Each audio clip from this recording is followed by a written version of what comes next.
Es un experto en Derecho Internacional. ¿Cómo está, doctor Rodríguez Mackey? Muy buenas noches, bienvenido. Muchas gracias, María y Armando, por la invitación, la oportunidad. Bueno, las declaraciones de políticos peruanos y chilenos en esta antesala del fallo de la Corte Internacional de Justicia de La Haya están, digamos, dentro de los cánones de las buenas maneras, de la cortesía entre dos países, que a pesar de tener un diferendo, pues no están sacándose los ojos. ¿Está dentro de la cordialidad? Sí, yo creo que, a ver, normalmente los juicios internacionales no son una cuestión de todos los días. Entonces siempre hay una expectativa, una atención sobre medida, y esto ocasiona que haya intervenciones políticas, ciertas interpretaciones bastante particulares, pero que todas y cada una de ellas están subordinadas al discurso que debe imperar el día 27 de enero, el discurso jurídico. Creo que a partir de allí es que vamos a empezar a ver matices realmente extraordinarios en la relación peruano-chilena a partir de un fallo eminentemente jurídico. Entonces los discursos políticos son discursos que pueden obedecer de una u otra manera al comportamiento de ida y vuelta en los frentes internos de los estados. Los fallos de la Corte Internacional, normalmente que son puramente jurídicos, tienen un impacto en el contexto de los frentes internos, pero de carácter político. Pero nos estamos portando bien los dos países. Yo creo que hasta ahora, fíjate, hasta esta vez ahora... la única corte donde no hay ninguna... Bueno, hasta ahora... Ningún matiz político, ¿no? No hay matices políticos. Lo que sí es importante, y esto... Hasta ahora estamos portándonos bien, tenemos ¿no? que destacar, es que este comportamiento político, tanto en Perú como en Chile, debe tener un único objetivo, que es el acatamiento. ¿Pero estamos en ese camino? Estamos en el camino. Ahora, dentro de esa consideración, ¿cuánto espacio hay para ser optimistas? Hay quienes dicen, incluso en Chile decían, en el Perú ya han caído en el triunfalismo. ¿Cuál es la actitud que tendrá que tener la gente respecto a lo que va a pasar, lo que va a decir la Corte? Fíjate, Armando, en los últimos 8 años hemos venido hablando del tema de La Haya, de los argumentos que el Perú lo sostiene. Son argumentos sólidos, son argumentos que hemos revisado. Yo tuve oportunidad de leer la memoria y la réplica cuando eran confidenciales por encargo de la transferencia con el embajador Luis Marchán Stems. Entonces, los que estamos de una u otra manera dentro, involucrados en la parte jurídica, tenemos optimismo. El optimismo es diferente al triunfalismo. Yo creo que si somos optimistas es porque nos aguarda la fundamentación del derecho. El temperamento colectivo, el temperamento político debe ser ese y no más que ello, porque si no, ¿no entonces... debería ser mejor una ecuanimidad así perfecta, casi inglesa, muy flemática? Porque la gente, digamos, nosotros que no somos juristas como usted y como quienes han visto este importante tema, pues muchos los pueden pensar, no mi caso, pero muchos pueden pensar como una especie de partido, no sé si de fútbol, pero una contienda deportiva, sí, que ganamos, perdemos, lo bueno, los malos. Fíjate, yo creo que hay que guardar la ecuanimidad del caso, la tolerancia, la discrecionalidad que corresponde.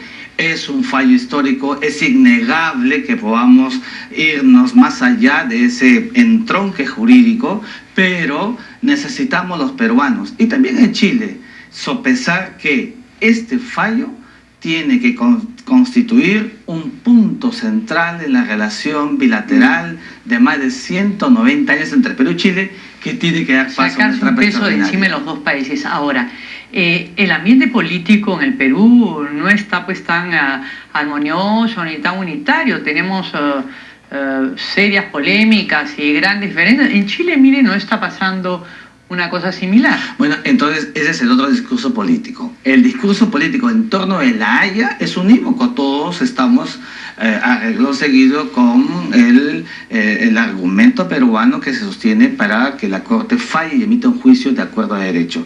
El contexto político peruano debería ser más y mejor todavía, buscando siempre que lleguemos, ¿no es cierto?, con un marco de unidad, que es la que tanto se viene pregonando, que nos coja a todos en un momento en el que nuestra única línea de pensamiento debe ser ¿Lo ve así? el crecimiento ¿Lo ve del así? Perú. Yo lo veo así, tiene que ser de esa manera. No tenemos otra posibilidad. Fíjate, el Perú no está en estos momentos... No me está entendiendo. para- Usted ve un ambiente de unidad, de fraternidad. No, te acabo de decir que en el ambiente político, en el contexto que no es el de La Haya, no es el mejor. Y tendría que serlo porque justamente un fallo que es jurídico requiere de insumos de carácter político para llegar a un buen final. Bueno, a lo que aspira el Perú es que tengamos una delimitación con equidad, Sí. ¿cierto?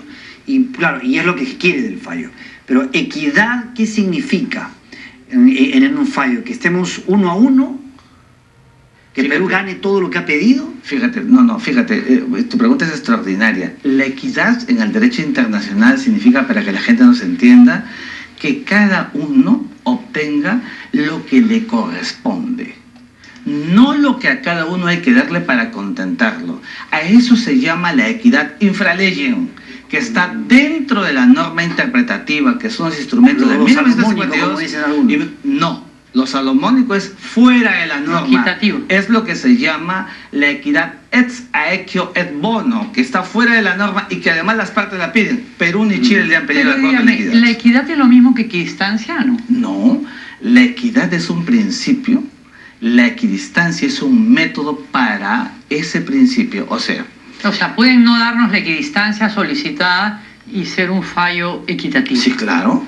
Es más, algunas veces la línea media, la línea bisectriz puede ser lo de mayor inequidad posible. Si tenemos una torta y esa torta vale 100 soles y pagamos por ella entre tú y yo, Mariela, yo 80 y tú 20, la llevamos a la casa, la partimos en dos, lo más probable que mi esposa me pregunte es por qué has traído la mitad de la torta si tú Le has puesto regalo la 80. torta, no te- Entonces verás que la línea media o el trazo bisectriz en dos partes puede también ser inequidad.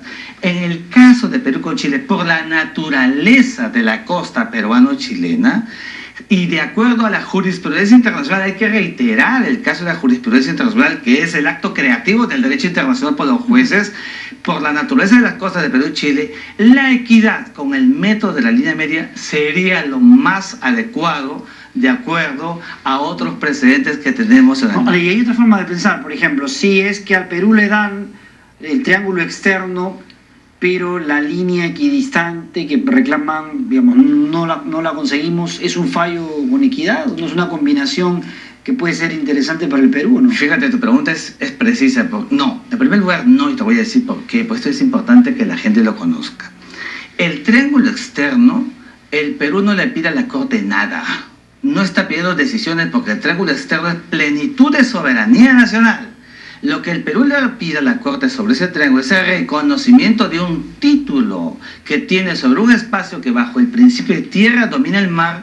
La proyección de las orientaciones de la costa hacen que esa porción sea nuestra. Por tanto, lo que va a hacer la Corte es reconocer el triángulo de la disputa, lo que genera la controversia que está desde El triángulo 1924 en el fallo de la Corte, es el triángulo marítimo de 68.000 kilómetros cuadrados, que es el triángulo de la controversia, que es el que Perú sí le pide a la Corte que decida.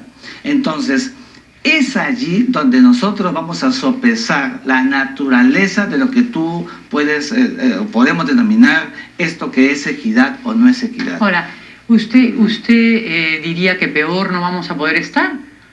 ¿O puede ser que no nos sea Fíjate. tan favorable el fallo, o que no sea tan equitativo, ni nada por el estilo? No, yo creo ¿Cuál es que- su hipótesis? ¿Qué cree Fíjate. usted así que podría actuar la Corte en base a fallos anteriores, por supuesto? ¿no? Fíjate, Mariela, la Corte va, a mi juicio, a recoger en su fallo la naturaleza interpretativa del 52-54. Es decir, podría haber algo de una línea paralela, Ujú. pero también una línea medio de equidistancia. Y entonces, algunos creen que eso es lo salomónico. No, porque si la Corte falla línea paralela con línea media, es en función del acto interpretativo que haga de los instrumentos 52-54. O sea, es una decisión de puro derecho.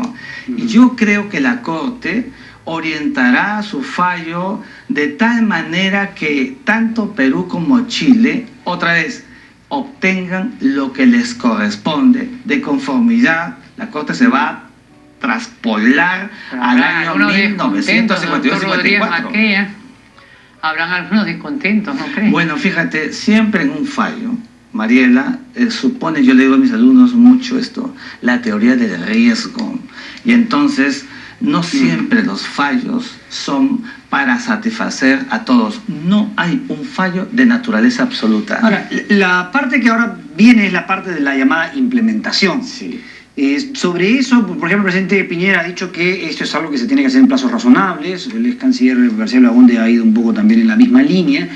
Hay otros que dicen, no, esto se cata de inmediato, inmediatamente después de la lectura de la sentencia. Bueno, aclárenos un poco el panorama. Fíjate, aquí en estas cosas, todos hablan, los políticos dicen muchas cosas, pero yo quisiera que nos circunscribiéramos a la naturaleza jurídica de los instrumentos.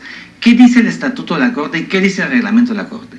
Dice claramente, expresamente, literalmente, que apenas culminada la lectura de la sentencia, el fallo se vuelve obligatorio y por tanto su implementación y su cumplimiento son ipso iure. ¿Qué quiere decir esto? Automáticamente de derecho, el Estado, conforme el fallo, obtendrá la soberanía que no tenía hasta ese momento. Pero en cuanto a Colombia y Nicaragua se ha dilatado un poco, bueno, puede dilatarse, ¿no? Yo creo, ahora te digo lo siguiente, brevemente, por favor, lo asocio al tiempo razonable, que el fallo en este momento, por el mandato de la Corte, diga que se cumple inmediatamente, no significa que este mismo instante vamos a tener inmediatamente la plenitud de la soberanía. La tenemos de derecho. Y entonces Chile lo que tiene que hacer es, comandado por la naturaleza del derecho, retirar sus embarcaciones que se encuentran en la zona del ámbito de la disputa, sí, o el mismo día empezar a retirar. Tiene que dar, Mariela, los signos de la buena fe y de la confianza que supone el acatamiento de un fallo. Veremos el 27 de enero y seguramente lo comentaremos. Muchas gracias, doctor Miguel Ángel Rodríguez Mackey, por acompañarnos. Muy buenas noches. Muy amable, muchas gracias.